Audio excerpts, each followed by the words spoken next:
Welcome, everyone. My name is Leon Morales, and I am the Managing Director here at DNA Behavior, and it's great to have you join us today in our community call. And we try to do these community calls once a quarter, and we know everybody's been very busy, obviously, with the COVID-19, for just understanding how to work better together. If any of you know, we ran an 8-week virtual webinar, and they're all on our YouTube channel, our DNA Behavior YouTube channel. If you want to refer to any of that, those webinars, because they're quite good, and you've got a lot of great feedback on that. So today we're actually going to cover a little more about what we're doing, some recent releases that we've done with the system, just to keep everybody aware of what it is to be good partners with you. That's sort of the objective of the call. We also really look forward to maybe some chat or some questions, things that you're sort of perplexed about or would maybe need help with. We're always happy to do that. Nikki and I are both resources with the team to be able to help you sort of work through those issues. We're always happy to do that. And if you have any suggestions at any point, just let us know, and we're always happy to answer those questions or incorporate into a future community call. And again, the purpose of the community call is really to bring DNA practitioners together to share and grow. This has been a really exciting year for us. Our retail packages have really improved on the ability for process improvement. Nick, you've done an excellent job making the training materials more easily available. And we've got some exciting things that we want to bring up as well today that you'll be notified of. And again, if you have feedback, always let us know. At the end of this presentation today, you will get a short survey. It's 4 questions. Please provide some feedback to us because it really does help us. And then we're asking if you have a case study that you'd like to submit. Nikki can reach out to you and get the specifics, and we can incorporate that. So with that, I'm going to turn it over to Nikki to do her introduction real quick. Thanks, Leon. Hello, everybody. Welcome. Excited to have you here with us today. And like Leon said, we've got lots of good stuff to talk with you about today. We'll be talking a little bit more about our Teams framework as people are figuring out how to do work from home or how to build teams or how to have courageous conversations with teams. We'd like to just reshare. A lot of you already know some of this. So we just kind of bring that content back to your minds as coaches and consultants in our network, or as advisors working with teams and families or working with your own team. Just kind of want to bring that back to the forefront with you today. So we will review our team facilitation framework and also get into some phases of a team and how that might also inform how you run team events. And then we have some really fun announcements toward the end. So anything else that you wanted to add, Leon? No, I think, I'm excited probably the team cohort training, which is going to be our inaugural training class for virtual training, which we've done independent training, but I'm excited sort of the feedback on that. So we've got an exciting sort of webinar. So thanks, Nikki. All right. So I think, Leon, you wanted to get us started with a poll question. Yeah. So first poll question, it'll show up on the screen. Since the work from home, titled WHF, in this virtual environment, have you had sort of a light bulb moment for you as a leader? There are 3 options to choose from, and that should show up here. So if you could just take maybe about 20 seconds, we'll get the voting in. All right, we're doing great.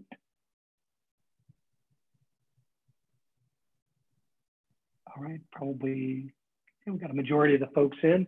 Just keep it open for about 3 more seconds. All right, here we go. So since moving, to this work from home environment, which we're all it was sort of forced on us, but what's the biggest light bulb moment? So A, we now experience blockages due not being able to meet face to face. That's only 8%. That's interesting. B, work environments actually become more productive, 25%. That's really good. And I think C is probably really good to hear that you haven't noticed any changes in team productivity, which I think is remarkable at 67%. So that's really great that you've been able to figure out how to do it. I'd say we have similar results in our company, and we might even be a little bit more in the B category. I don't know if you'd agree with that, Nikki, but we've definitely gotten some great innovation ideas with this being able to work independently. I would say definitely lots more ideas and lots more energy around getting new things out, and smaller things. I think we're taking things in little smaller pieces and getting more done. So I would agree with that. So I'm going to jump into the challenges that many teams face and sort of opportunities that we have as Business DNA community to help with these challenges.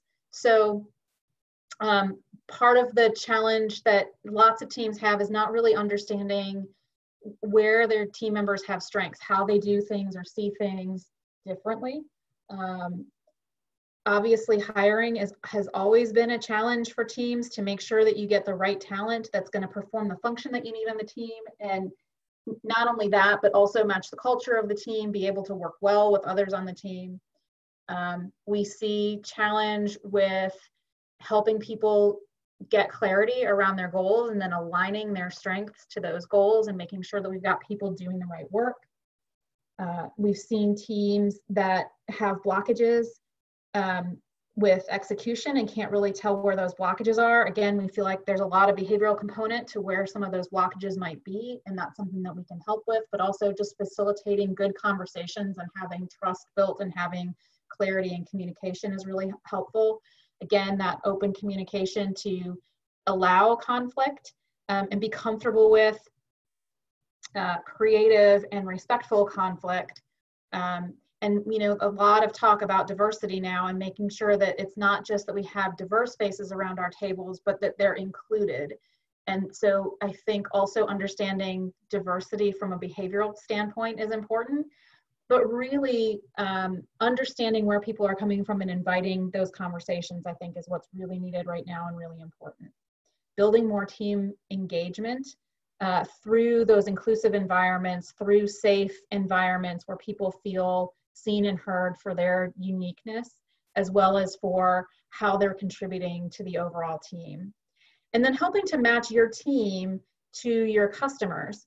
So making sure that you've got the right folks that are on the front line dealing with your clients or with your customers, so that you're building good relationships there on your front line, and then you've got the right folks behind the scenes doing the operations to make sure that things are happening. So lots of different ways that you can look at challenges that organizations have right now that can be addressed through some team facilitation.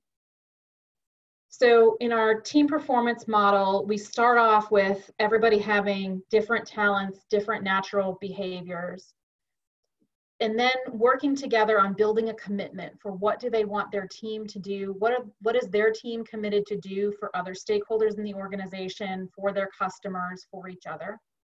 How are they communicating those commitments? How are they leveraging communications internally with one another? What does that culture look like? And then how do those communications move across other organizations?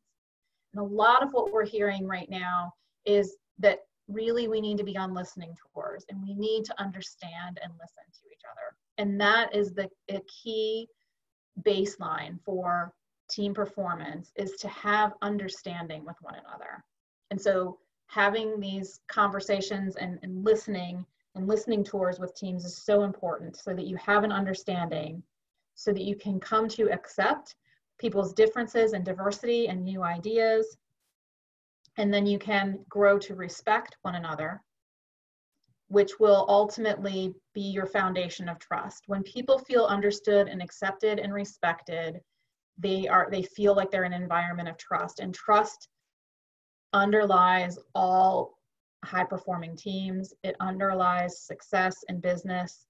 When teams align with each other, they end up with success. And so we're going to talk about how do you start with a team facilitation session to start with some more understanding, to start reframing those stories into better acceptance and respect for one another, so that you build a platform of trust for your team to move from to get to greater success. So our framework for how you work with teams, really it has 6 pillars. So the first is to really work with the leader to understand their own natural behavior, to understand what are the goals of the team, what is the initiative of the team, what commitments has the team made to other stakeholders. Is this really a group of people that happen to report to the same person, or are they truly a team where the efforts of everyone working together contribute to something that is greater than the individual efforts, and that they are interdependent on one another to reach that goal?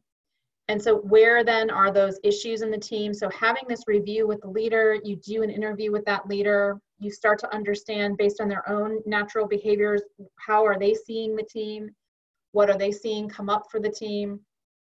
Where do they want the team to go? How clear are they communicating? You get an idea of their communication style so that you can match that up with the styles of those that report to that leader and maybe see where there might be some disconnects in the leader's version of how clear he or she is being in communicating, and that team's version of how clear those communications feel to them. And then we encourage you to do the same for each team member. So each team member goes through their own natural behavior discovery, and then as their coach or their advisor, you work with them to make sure that you've debriefed them on that individual talent, and make sure that they understand, how they fit, what their strengths are. And then I would say also, what is their opinion of the team? Where do they think the strengths and hurdles are for the team? To help kind of uncover individual perspectives, is the leader's perspective shared by the other team members? Or are they seeing similar conditions or situations from completely different viewpoints? That can be a really interesting place for you as a coach or a consultant to add value to that team leader, because a lot of times in teams that don't have high trust, that leader doesn't hear true feedback from the team. And so when you can do individual one-on-one interviews and hear some reality about how team members are feeling, you can then help facilitate harder conversations and bring up challenging questions in that team meeting. So the team meeting is the next thing that we propose you do, and we'll talk a little bit more about how to facilitate that team meeting in the next couple of slides. But here at the team meeting, you're really aligning the team for more productivity and to achieve their goals. So there's a debrief and a walkthrough of what are you seeing as far as the team's strengths go, where might the team see challenges, where might there be conflict from individuals on the team from a personality perspective, what roles are people in, and are those roles a good natural behavior fit for the individuals that are in those roles? Is there some opportunity to look at that for the team?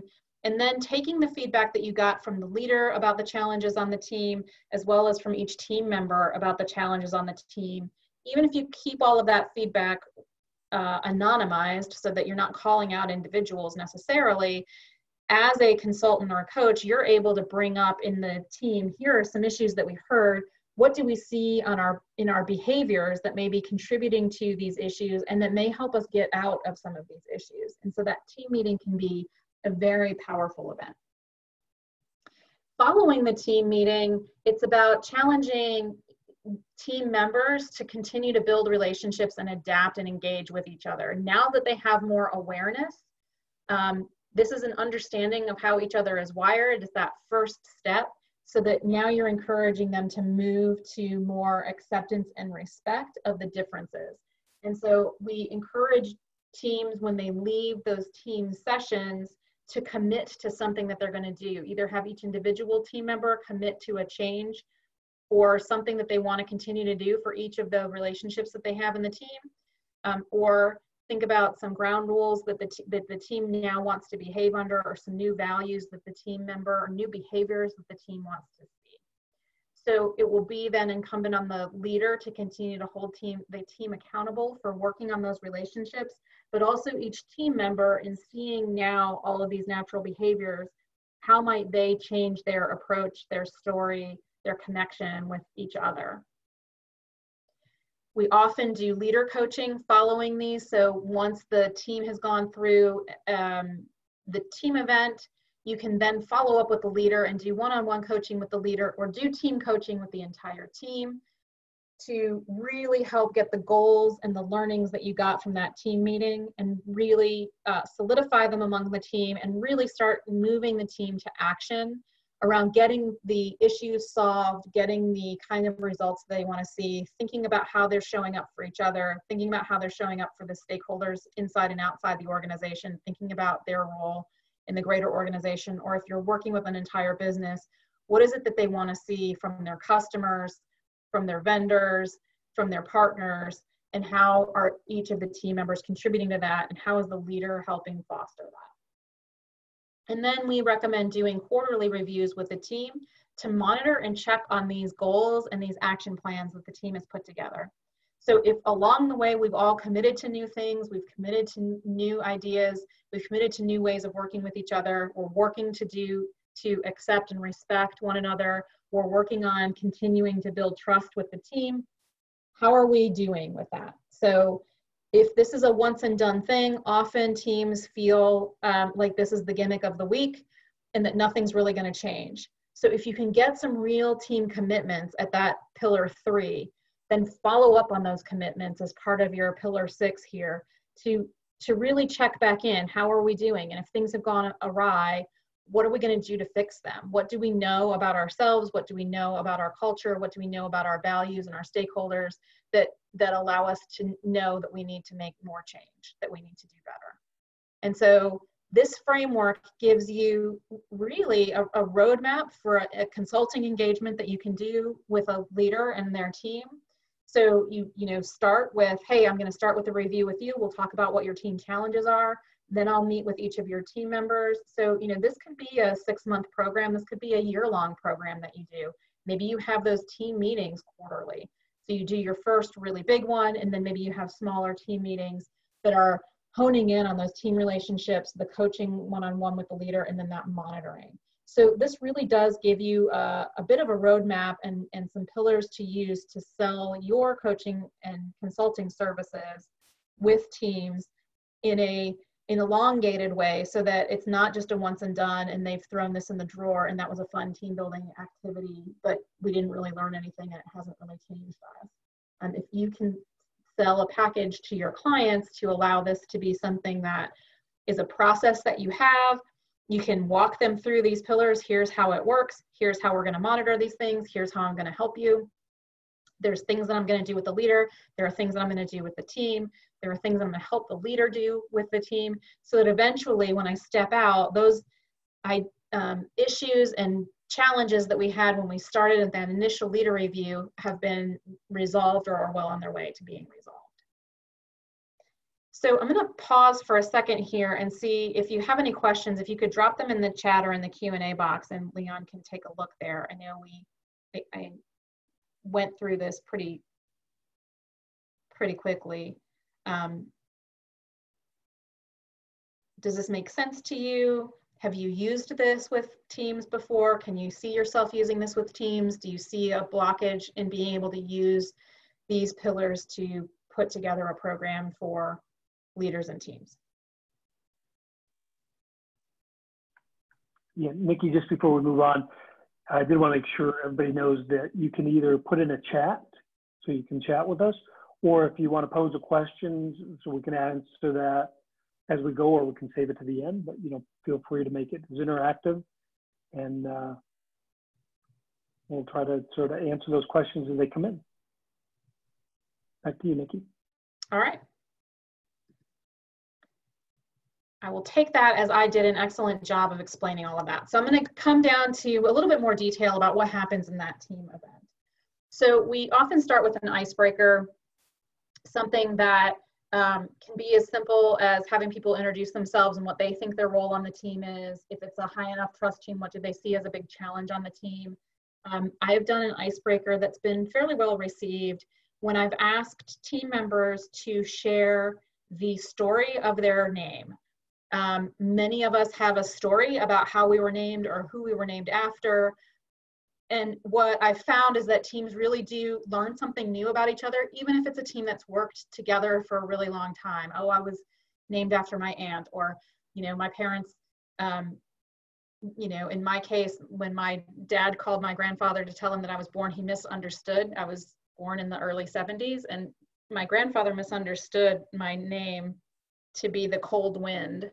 And so, you know, that's a good 70s name, but not what my parents named me. So, so often we have stories about the origin of our name or how we're connected to somebody else, or you know, you know, parents thought you were going to be one gender, you turned out another, and so your name got changed at the last minute, or you were unnamed for a certain amount of time. So these things, you know, that's one icebreaker that you can try. I'm sure many of you have icebreakers that you love to go to. But an icebreaker is just a way, if you can find a good question, if you can find a good short activity like that. 2 truths and a lie is one that's often used. So tell me 3 things, 2 things about you that are true, 1 thing about you that is a lie, and then the team members guess which thing is a lie. So start off with some sort of icebreaker that allows you to get to know each other a little bit better. And again, it kind of depends on how well does this team know each other, and can you do something that will get them to understand something about each other in a new way. And then we go into the core program. We use the DNA Team Performance, Ultimate Performance Guides. And I'll show you that here in just a minute. So walk the team through the team report. We walk through the various factors and talk about where we see each team member. We talk about how there are, you know, if there are team members that have extreme differences, we can point that out and talk about how that might show up and ask if they're seeing any of that. A lot of times when we do those facilitations, people will say, do you have a camera in our office? Have you seen us? Have you been spying on us? It is, you know, especially under stress, those behavioral patterns are really strong. And so, you know, when we bring those out, we can start to talk about what can you do about that? Because having behavioral differences can be a real strength for the team if you are telling generous stories with each other rather than holding those differences against each other. We've also, again, as you're looking at these 6 pillars, you can build this program out as big as you want it. We've done optional, you know, segments in our programs using Patrick Lencioni's book about the 5 dysfunctions of a team and really talking about trust and talking about the behaviors that you need to exhibit to have a high-performing team. You can do leadership planning and business planning. There can be some training that goes in with these things. You can do some look at hiring and benchmarking with teams. You can look at succession planning and career growth with teams. There are lots of optional things that you can add on either in this initial event structure or in a follow-on event structure. So this event is just an awareness session where the team gets to know each other a little bit better. In our next meeting, next quarter, we're going to talk about the 5 dysfunctions of the team. So, you know, read the book prior to that, and then we'll hit that. Or in the next session, we're going to do a program on how to do hiring or how to do succession planning or how to care for your career. So you can build on optional segments and think about how you're going to add those to quarterly meetings going forward. We also have a powerful questions book for teams that can be found in our training center under handbooks. So if you are interested in that, lots of questions to ask teams. You can use some of those questions as icebreakers. You can use some of those questions in your interviews with team members or in your interviews with the leader. And then we always recommend that you do a meeting with the leader after you've done your session. When you do that meeting with your leader after the session, you can debrief on what you saw in the meeting. You can help them get clarity on what their action plan needs to be going forward. You can help then think about ways that you as a consultant or as a coach can add value to that team and maybe bring them another event or bring them another service. So it is a way for you to connect with that leader, get some feedback for yourself on what went well and what didn't go well in that session, and help the leader to see what you observed in that meeting. Did you feel like people felt safe to share ideas with each other? Was it, you know, kind of a lighthearted event, or did it feel heavy and cautious and safe? And is that something that the leader is really committed to trying to change and trying to improve that culture? So that just gives you, like I said, kind of a pre-work with the leader as part of that first pillar, but then doing this post-team session debrief as part of that pillar 3, where you've you've delivered an icebreaker, you've delivered your core program on what you're going to do around the team report and the debrief, you've maybe added some sections in. If you're adding these sections for other leadership concepts, you may, like I said, do those in quarterly meetings following. You may just bring the team report up as a reminder for everybody to make sure that that information is staying fresh in people's minds. And, you know, even bring that back with, and here are the commitments that you made. How is that going? Maybe pull together a scorecard for people. And then, you know, again, I would always recommend doing those post-session debriefs with your leader to see how they felt that the session went.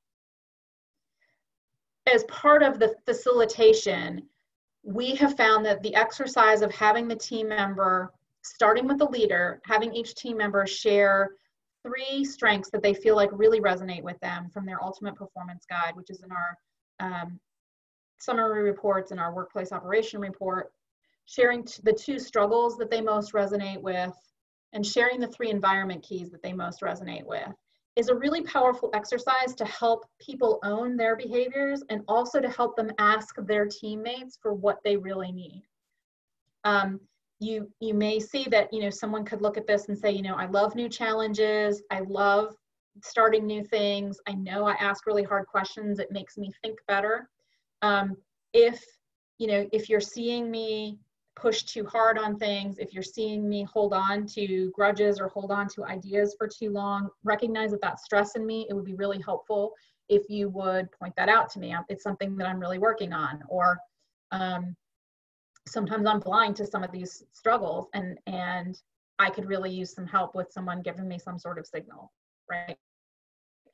But I really love it when I get an action plan and I'm informed of things, how things are progressing, and I love to analyze things. And so that's where my questions come from, because that's really the environment that I thrive in. And so when people share these things with one another, it becomes clearer what actions what environments, what strengths they most identify with. And also really people get very vulnerable about sharing their struggles, and sometimes really can ask for help. And that helps build that trust and respect with team members. When you can admit to a struggle and ask your team for help with it, it does reinforce that team culture and does reinforce building trust on teams. So I'm going to move now into thinking about another way that you can think about approaching team events is through thinking about where the team is in this Tuckman model of the development of a team. So teams start out with forming, they move to storming, norming, performing, and then either adjourning or mourning as the team is breaking up. Typically, as a consultant, you may not be brought in that adjourning phase. I don't know that I would recommend going through the team framework that I just did with you if you're helping a team disband. But certainly right after that, there's going to be some more forming going on. And so that's going to be an opportunity for you as well. So when I say a forming team, this is kind of when teams first start to form. The team members don't really know each other very well. They're typically on their best behavior. Think about walking into a room full of people that you don't know. A lot of times you're going to be more reserved. You're going to kind of look around to try to figure out, who is this group of people? How safe do I feel with them? What kind of vibe does this group have? Roles and responsibilities aren't really clearly defined yet. Some people get really excited at the start of something new. Some people will be very anxious about the uncertainty of the new thing. And so as you think about where the team is, this can also be really helpful to call out to the team members. Where do you think you are in this Tuckman model? If you're forming, we can help you know your behaviors through taking the DNA assessment and having this team discovery. This is going to help you get to know each other better. And then we can work with the leader on defining roles and responsibilities and helping you fit into roles and responsibilities that are going to be a good match for your behavior. And then Leon, do we have something in the chat that we need to address? We do. We have 2 chats there. One, actually. So Jojo, I hope you're okay with me announcing your name, but in his opinion, it's the most critical phase of sort of in his opinion, most critical phase. Yeah, that forming phase is super important. Yep. When we leave the forming phase, we get into a storming phase. And this is where some teams get stuck. And this may be where the leader starts to call you for help.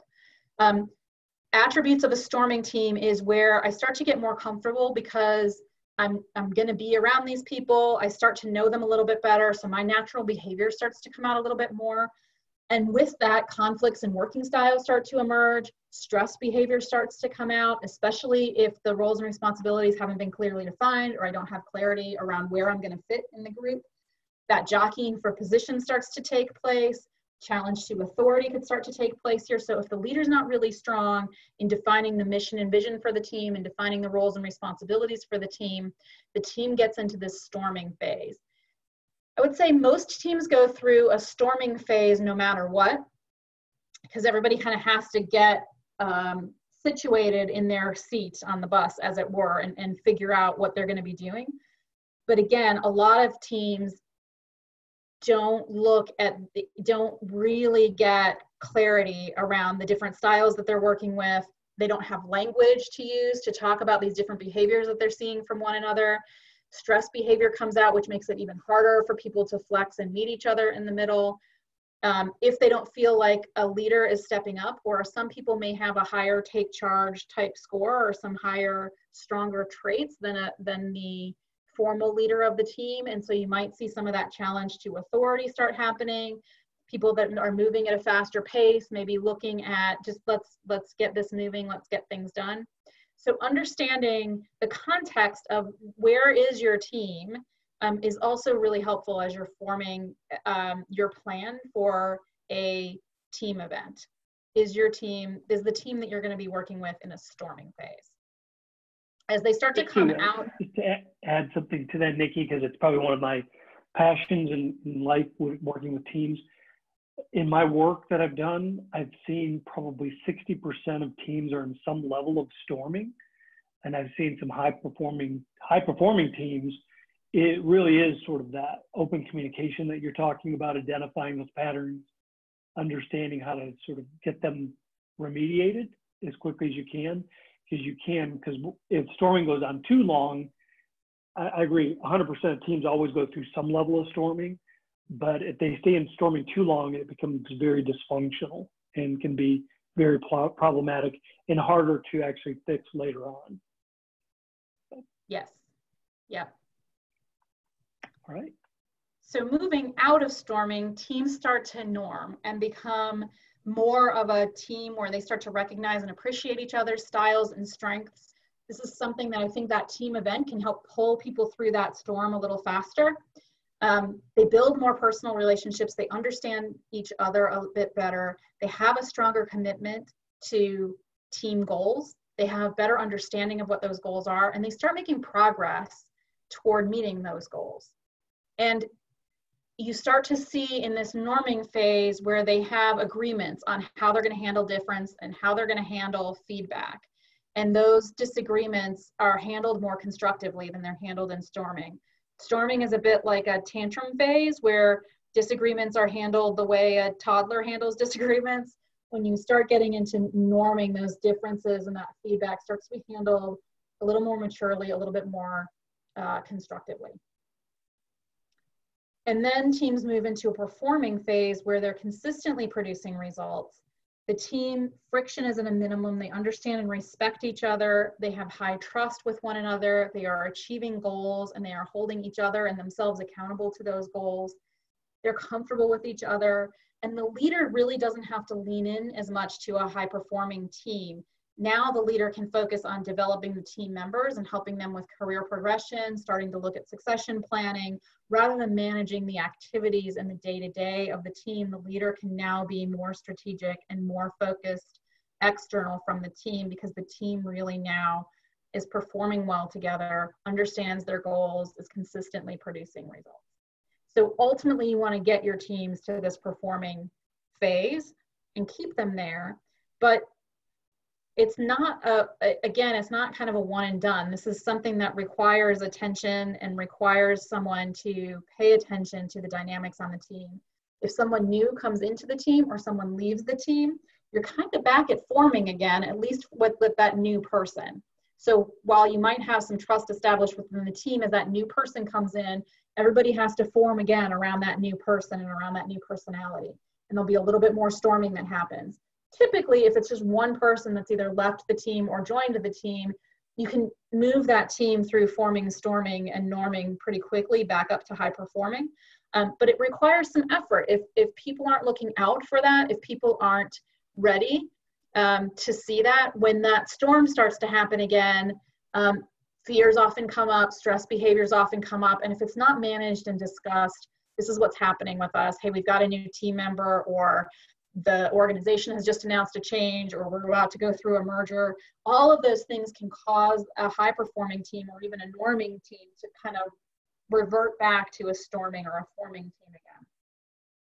So again, it doesn't have to stay that way forever, but as a coach or a consultant, can you help pull the team through those phases and help them recognize those phases, recognize the behaviors in those phases, identify behaviors that they would like to see, identify behaviors in each phase, and start to hold each other accountable for moving through those phases and moving up to a performing team. So Leon, I will let you go for the second poll question.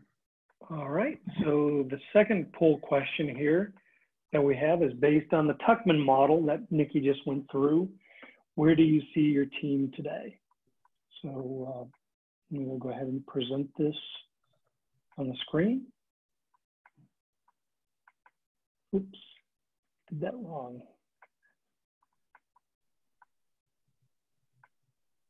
Sorry about that, had to relaunch that.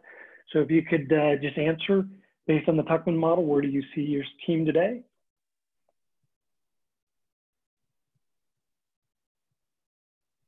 And, about 60% of you completed that. All right, actually, wonderful. Getting almost 100%. Let's keep it open for a couple seconds more. I think we got a majority of it. So here we go. So distribution, really interesting. Nobody selected storming. That's great. That means you're all behaviorally smart. So 15% at forming, norming at 38%, which is great. Performing at 46% is excellent, because I think that really shows the top performing team. So good job. Nobody's really adjourning. I sort of always a skeptic on the adjoining, but you should celebrate when your team's ending, but it does morph into something different. So you always start back at that forming stage. So great. Thank you very much for that. All right. So now I want to tell you about some new things that we've got at DNA Behavior that we're super excited to announce, and you're the first to hear it.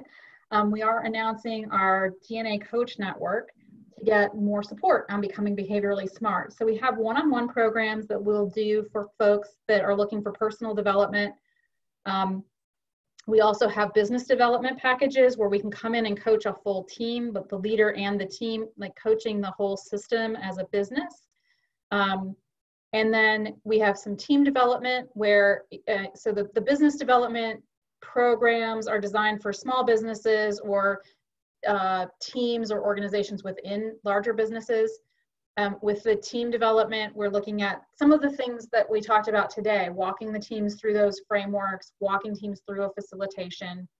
And then we also have a client facilitation section. And in this section, here is where we can give you one-on-one support. If you are about to do a team event and you would really like to work with an expert to talk through that event, to help you plan it, to look at the team report and see what we see, to help you get more clarity around how you want to plan that report, we can do that. Or we can join you and co-facilitate with you so that we're on virtually with you as you're doing the team facilitation, or you can have us walk through the team report in part of the facilitation and be there with your client. We can also help you do individual client debriefs. So if you have a couple or a client coming in and you see something in one of their reports that has you a little puzzled, or some of their behavior doesn't quite make sense to you with what you see on the report, we have a couple options for you there. We can do a 30-minute debrief that we pre-record for you so that you can get a recording of that. or we can do it live with you on the phone so that you can talk with us about that.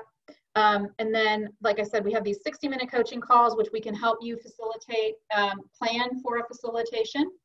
And then we have some personal development and leadership development coaching packages. And then again, we offer online team facilitation for our clients and or for you and your clients. And we also do family behavior discoveries where we work with advisors to put together a program for families that want to come through the facilitation program. So you can choose from any of those modules, or if you've got a great idea for a program that you want to put on or a program that we can help deliver for you, you can request a custom package and we will work with you on figuring out what that would look like. So super excited to have this.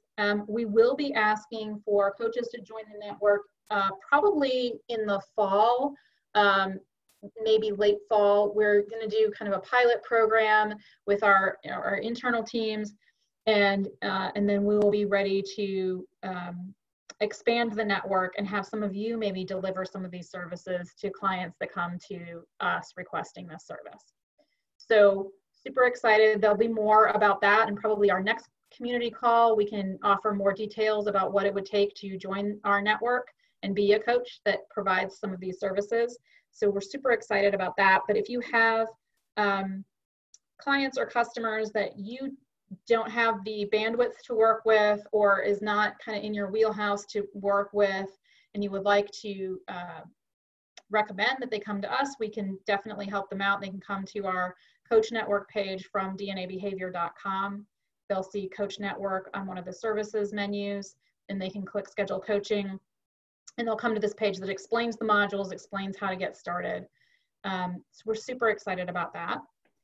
In addition, we also have, and Leon mentioned this, we have our Business DNA accreditation training. So this is, we typically do this as a 2-day classroom training. We are now offering as a remote training cohort. So over the course of 8 weeks, we will meet 4 times every other week.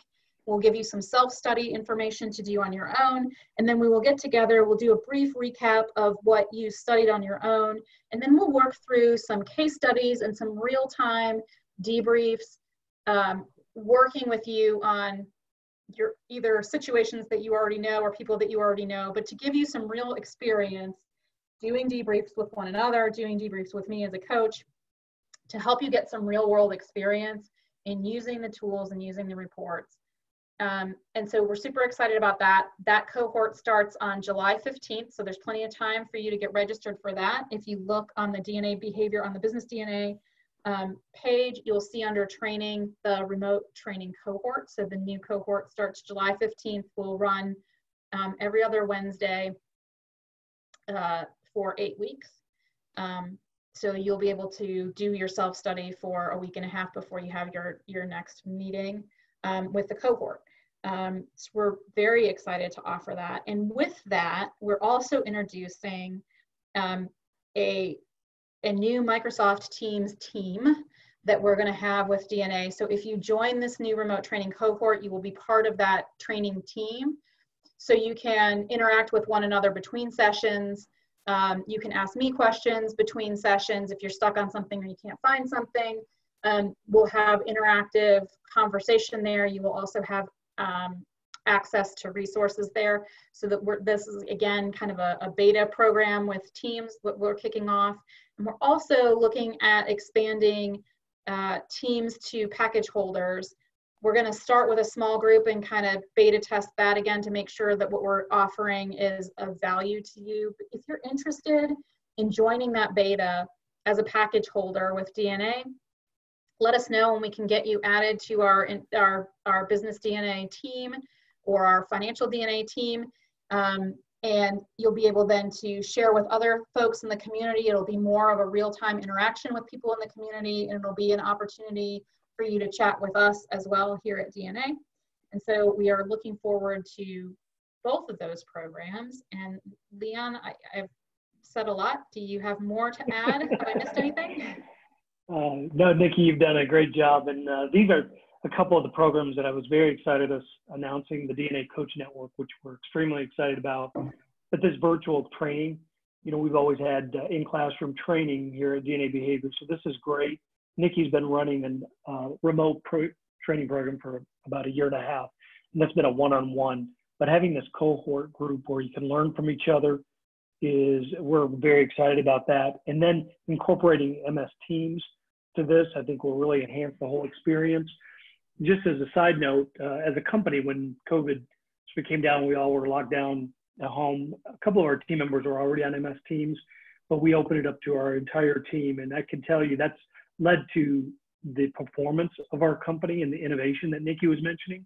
It really does work well. It separates it from the email. So those of you, if you have teams that you work with, I would really look into sort of incorporating MS Teams to your sort of your tools. And Nikki covered that in one of the previous webinars. But I'm excited about it because this virtual training cohort will leverage that as a learning tool. So I think it's pretty exciting. Thank you, Nikki. Yeah, you're welcome. So I think that brings us to our last poll question and to open up for questions. If anybody's got questions on what we covered today, we would love to hear from you. And then Leon, if you want to launch our last poll. All right. So this question is really very interactive, and we do have a poll survey that'll be sent out directly after this webinar. But we're always looking for new case studies or information that helps us, helps you. So if you're willing to share a scenario or a case study from your business, let us know, and please enter that into the survey that'll come out. And Nikki will actually personally contact you and get the specifics, so you don't even have to submit anything in writing. We'll make it very interactive, and Nikki is excellent at that. She draws out stories from me quite often, or Hugh.